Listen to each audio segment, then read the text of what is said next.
ఆ 208 పాకిస్తాన్ మంది హైదరాబాద్లో ఉన్నారట.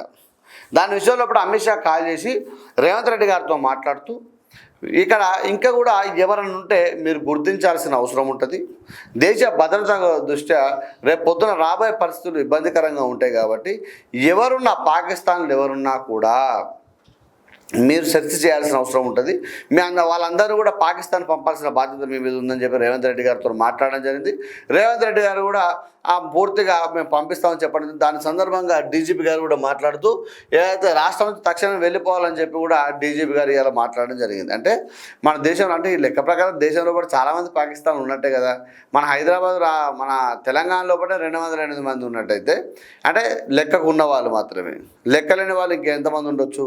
అందుకే అంతా కూడా సెర్చ్ చేయాలని కూడా చెప్పడం జరుగుతుంది. కాబట్టి అంటే ఇంతమందిని కూడా పాకిస్తాన్కు పంపడం జరుగుతూ ఉంటుంది.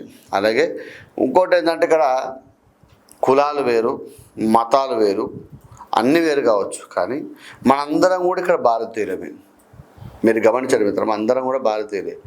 ఇలా పేరు చెప్పి చంపడము, మతం పేరు చెప్పి చంపడము, లేకపోతే ఇంకోటి చెప్పి చంపడము, ఇది మన భారతంలో కూడా తీవ్రంగా ఖండిస్తూ ఉన్నాం. పూర్తిగా అంటే ఈ చర్యకు పూర్తిగా మీరు గమనించండి మిత్రమా, ఉగ్రవాదానికి ఊదమిస్తున్న పాకిస్తాన్కు భారత్ నుంచి ఒక్క చుక్క నీరు కూడా వెళ్లకుండా చూసే పూచి మాది. ఆ దిశగా తీసుకోవాల్సిన చర్యలపై కసరత్తు చేస్తున్నాం. హోంమంత్రి అమిత్ షా నేతృత్వంలో భేటీ అనంతరం కేంద్ర జలశక్తి మంత్రి సిఆర్ పాటిల్ వెళ్లాడట. పాక్ గుణపాఠం ఖాయం, స్థలం సమయం ఖరారు చేయడం మిగిలింది. సింధు జలాల ఒప్పందం రద్దుతో పాక్ పంజాబ్లో నీరుండదు. 3 యుద్ధాలు జరిగినా తీసుకొని కీలక నిర్ణయం ఏదని చెప్పారు. అంటే మన పాకిస్తాన్తో 3 యుద్ధాలు జరిగినాయి. ఆ 3 యుద్ధాలు కూడా జరిగినా కూడా ఇప్పటి వరకు కూడా సింధు జలాల ఒప్పందం అనేది రద్దు చేసుకున్న సందర్భం లేదు ఈ రోజు వరకు కూడా. అంటే చర్చల ద్వారా పరిష్కరించుకున్న సందర్భాలు అనేకం ఉన్నాయి. కానీ ఇక్కడ ఏం జరిగిందంటే ఒక్కసారిగా యావత్ భారతం మొత్తం కూడా రగిలిపోతూ ఉన్నది.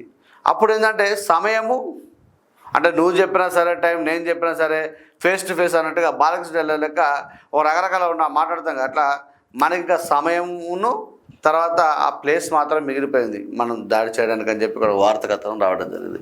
ఏదేమైనా ఈ సింధు జలాల ఒప్పందంతో ఈ రద్దుతోని అక్కడ పాకిస్తాన్ యొక్క పంజాబ్ ఏదైతే ఉంటుందో అక్కడ పరివాహక ప్రాంతం ఏదైతే ఉంటుందో పూర్తిగా ఎండిపోయే అవకాశం కనబడుతూ ఉంది. చుక్క నీరు రాక వాళ్ళు అల్లాడిపోయే పరిస్థితి ఇక్కడ కనబడుతూ ఉన్నది.